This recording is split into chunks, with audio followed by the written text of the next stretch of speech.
Tahun 2022 merupakan tahun yang menantang bagi otoritas moneter. Pecahnya perang antara Rusia dan Ukraina memicu terjadinya krisis pangan dan energi yang pada akhirnya menyebabkan lonjakan inflasi di berbagai negara. Lonjakan inflasi itu pun mendorong aksi normalisasi kebijakan moneter bank sentral di negara-negara maju, termasuk Bank Sentral Amerika Serikat, The Fed. Hal ini pun membuat dana asing keluar dari negara-negara berkembang termasuk Indonesia.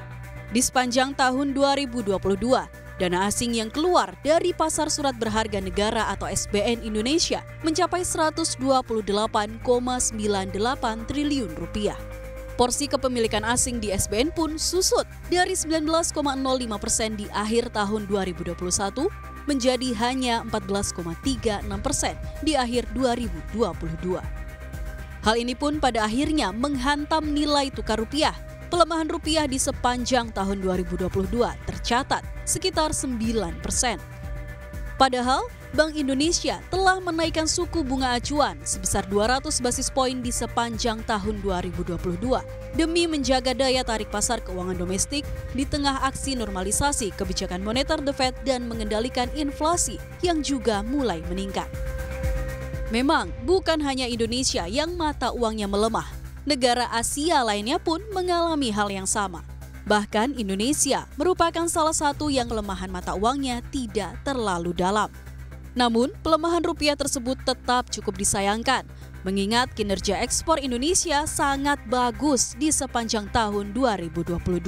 Indonesia yang merupakan negara eksportir komoditas seperti batubara dan minyak sawit mentah atau CPO diuntungkan oleh kenaikan harga komoditas tersebut.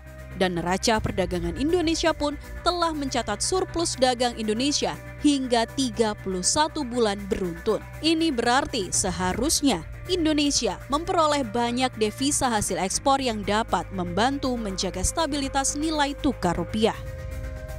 Namun nyatanya eksportir lebih memilih menyimpan devisa hasil ekspor tersebut di luar negeri. Alasannya tentu saja karena bunga deposito falas di luar negeri lebih menarik dibandingkan yang ditawarkan di Indonesia. Nah, kalau kita ada lebih, itu kita taruh di mana? Paling taruh deposito. Kalau taruh deposito dalam negeri kan kira-kira masih di bawah 1%, atau mungkin kalau ada lebih juga 1% lebih dikit deh ya. Sementara tetangga kita Singapura buka pasar udah 3%. Ya pasti yang namanya uang, kan uang nyari uang nih. Ini hukum pasarnya begitu. Likuiditas falas di dalam negeri pun kian mengkhawatirkan karena pertumbuhan dana pihak ketiga falas jauh lebih rendah dari permintaan kredit falas. Pertumbuhan kredit falas itu jauh lebih tinggi dibandingkan kredit rupiah, yaitu hampir 11%, rupiah hanya sekitar 9%. Nah, itu menunjukkan bahwa sudah mulai banyak perusahaan yang investasi, terutama adalah sektor mining ya, yang sekarang sedang tumbuh. Kemudian juga sekarang data center yang juga sudah mulai tumbuh karena digitalisasi mulai terjadi. Nah, itu membutuhkan dana falas yang sangat besar.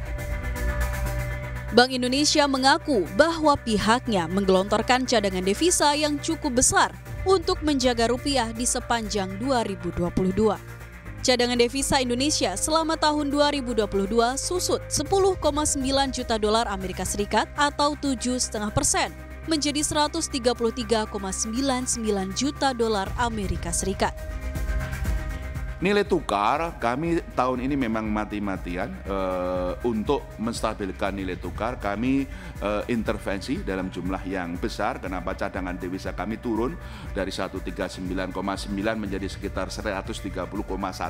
Kami akan jaga tidak turun lagi. Kami terus memutar otak bagaimana juga supaya para eksportir bisa kemudian juga stay longer di dalam negeri, dan mekanisme ini Bu Destri kemarin juga terus berdiskusi dengan para perbankan, para eksportir supaya juga meningkat, dan juga cara-cara lain supaya cadangan devisa sangat turun. Di tahun 2023, Bank Indonesia pun tampaknya masih harus bersiap menghadapi tekanan pada rupiah, mengingat Bank Sentral Amerika Serikat The Fed juga masih akan terus menaikkan suku bunga acuannya demi menekan inflasi yang masih jauh dari target Bank Sentral di level 2%. Karena itu, selain tetap akan melanjutkan aksi normalisasi moneternya dengan melanjutkan kenaikan suku bunga acuan, Bank Indonesia juga telah menyiapkan amunisi baru demi menarik devisa hasil ekspor yang parkir di luar negeri berupa instrumen operasi moneter dengan imbal hasil 3,75 hingga 4%. Hal ini diharapkan akan turut membantu menjaga stabilitas nilai tukar rupiah ke depannya. Tim redaksi CNBC Indonesia.